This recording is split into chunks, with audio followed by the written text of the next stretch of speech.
Como se proteger do risco Brasil? Ouro em dólar. O que o investidor deve fazer com Americanas? Assistir de longe. No governo Lula 3, o mercado financeiro vai? Depender do Lula. Qual ativo deve sair da carteira em 2023? Ações de estatais.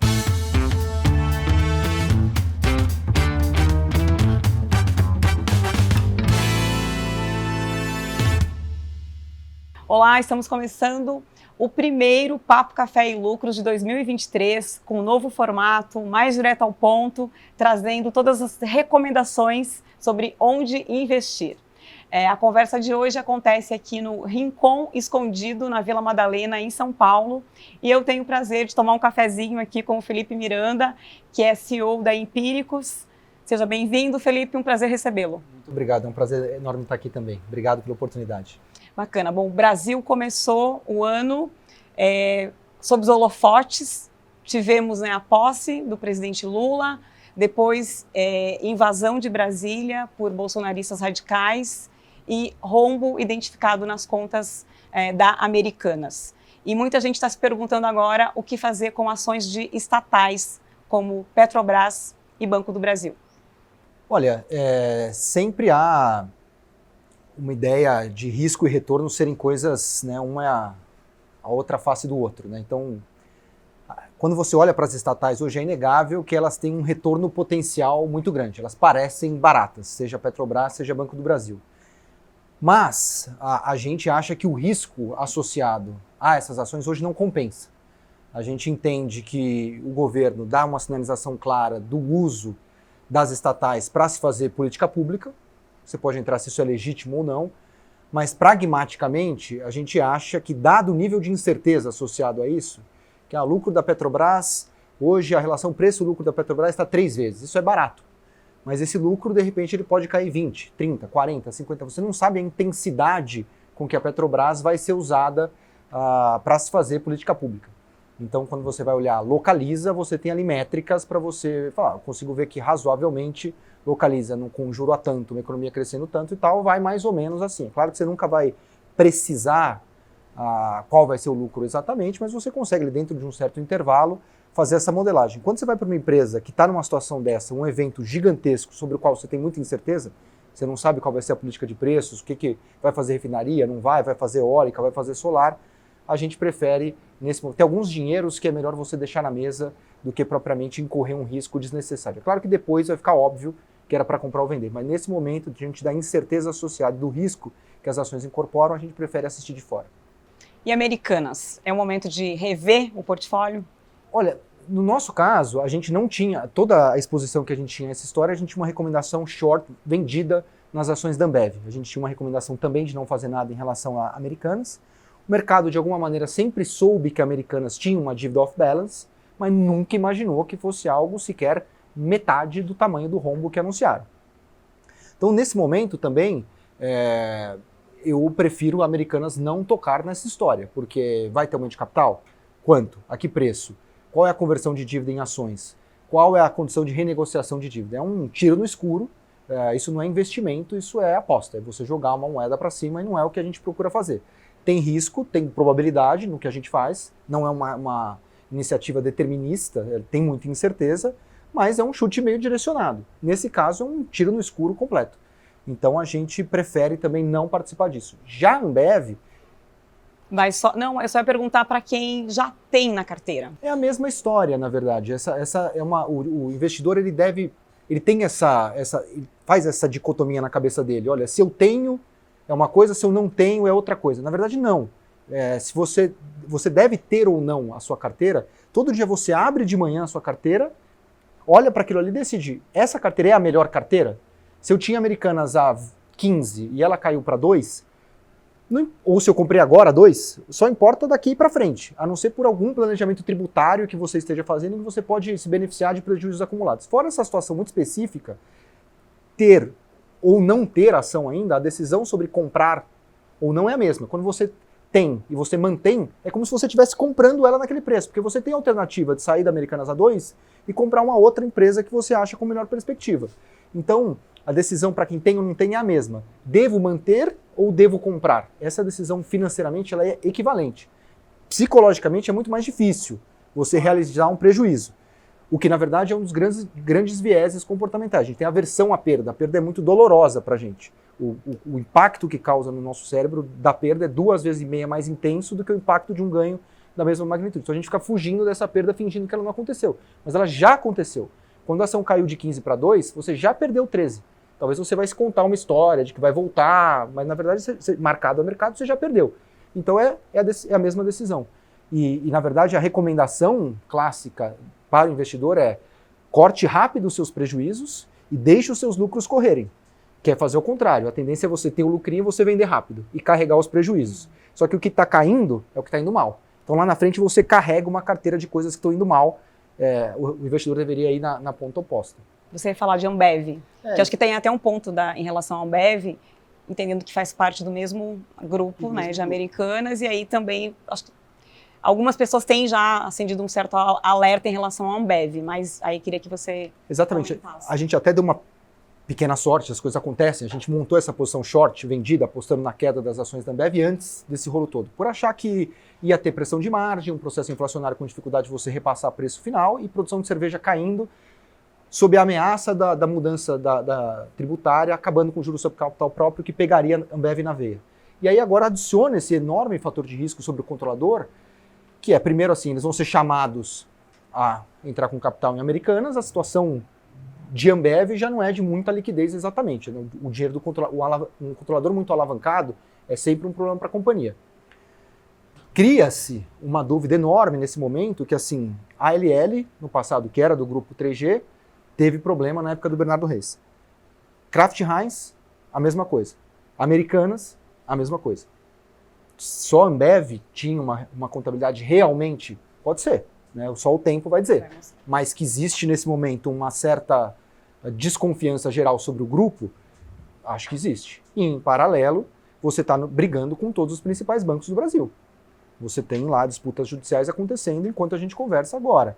Então assim, ó, você precisa de crédito na Ambev? Nós vamos negociar essa história toda aqui, cada um vai lutar com as armas que tem, e o acesso a capital do grupo 3G como um todo, eu acho que pode ficar mais restrito e impactar credibilidade, negociação com o fornecedor, com o credor do grupo nesse momento. Então eu acho que a Ambev é a exposição que a gente tem a essa história, indireta, apostando na queda das ações. E olhando para esse cenário, o que faz sentido entrar e sair da carteira nesse momento? Eu acho assim, eu tenho gostado de 3 nichos. Eu acho que a pessoa tem que ter 3 nichos na carteira dela, que aí ela consegue se diversificar a diferentes fatores, se expor a diferentes fatores de risco. E assim eu fico mais tranquilo.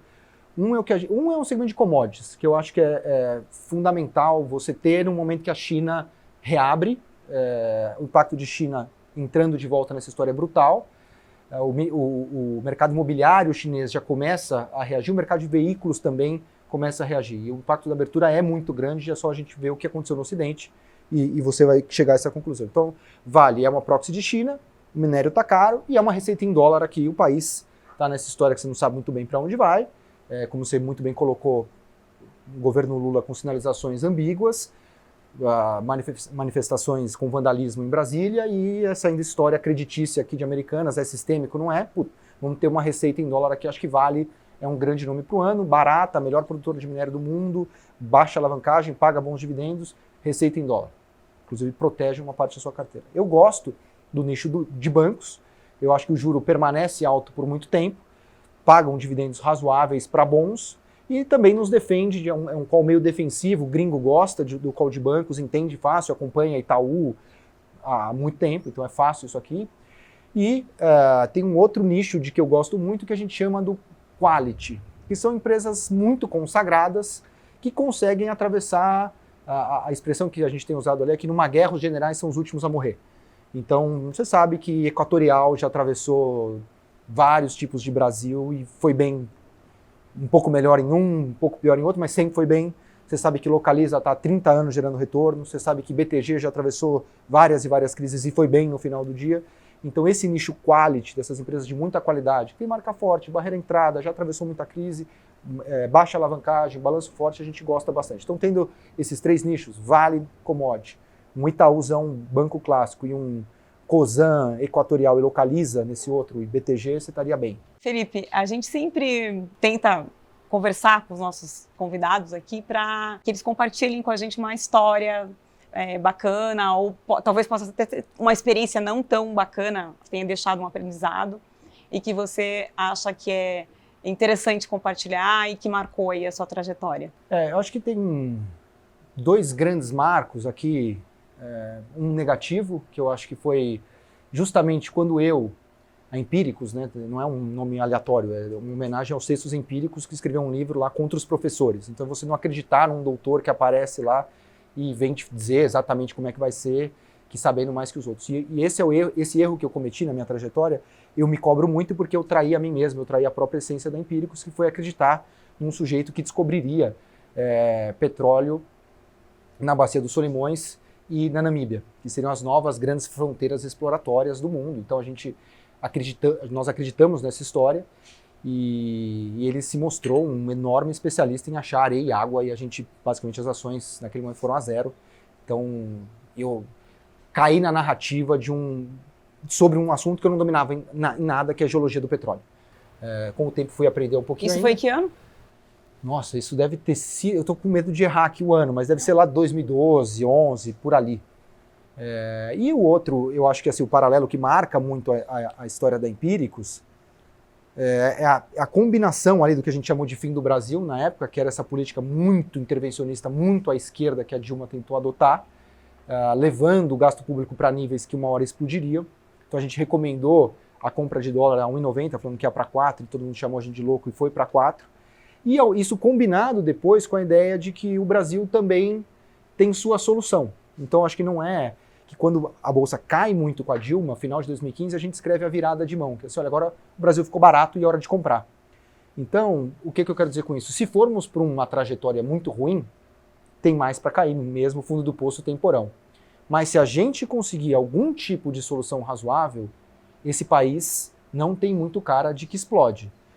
O próprio ministro Haddad parece que sentou naquela cadeira e foi empoderado da responsabilidade a que ele está associado. E tem, para até surpresa de alguns, nem é muito nosso caso, para ser sincero, porque a gente achava que o Haddad em si seria capaz de entender os recados do mercado, com a habilidade de ouvinte que ele tem, e moderado como ele é no trato e na conversa, mas acho que ele tem sido uma surpresa positiva, e a mensagem que ele passou em Davos vai nessa direção também. Então, se houver algum tipo de acomodação, o Brasil tem muito para subir também. Então a gente está essa leitura de tentar entender os sinais de um governo meio macunaímico, que é um pouco da característica do nosso presidente, que às vezes vai para cá, vai para lá, consegue meio falar com todo mundo, você não entende bem quais são os sinais, mas de alguma maneira essa história caminha. Se a gente for por aí, tem uma oportunidade incrível de você ganhar dinheiro em bolsa, com juro longo e etc. E o mundo nos oferece uma enorme oportunidade. Que assim, o mundo está querendo commodity, o mundo quer energia, o mundo quer comida, o mundo carece de mercados emergentes porque está pouco alocado nisso nos últimos anos, se beneficia da abertura de China. Então faço o paralelo da Dilma com a virada de mão, porque talvez a gente esteja justamente nessa virada de mão, cabe a gente fazer minimamente a nossa lição de casa e respeitar a aritmética básica das contas públicas. E o recado final para o investidor, só para visualizar aí o que vem pela frente em 2023? Olha, eu acho assim, primeiro é tentar ler, nesse momento eu acho que a dependência de Brasília nesse momento é muito forte. Então tentar ler os sinais numa perspectiva não ideológica. Então tem mais para cair se for na direção muito intervencionista, heterodoxa, mas tem muito para subir se a coisa mais ou menos se acomodar. Não é um Brasil grande, um Brasil que vai voar, juro caindo a 10 como poderia ser, não é aquele bom equilíbrio que o Paulo Guedes tentou perseguir, também não conseguiu muito, mas que seria o juro baixo por mais tempo e o monetário solto e o fiscal apertado. A gente volta para o equilíbrio do velho Brasil clássico, do juro, o fiscal solto e o monetário apertado, que é ruim para a Bolsa, mas que de alguma maneira tem oportunidade. Então acho que essa combinação de CDI, dólar, um pouquinho de ouro e Bolsa, acho que você atravessa bem o ano. Tá ótimo. Agradeço muito a sua participação aqui no Papo Café e Lucros e um feliz 2023. Para você também e para todos que nos assistiram. Obrigada a você também pela companhia. Nos vemos no fechamento de fevereiro. Até lá.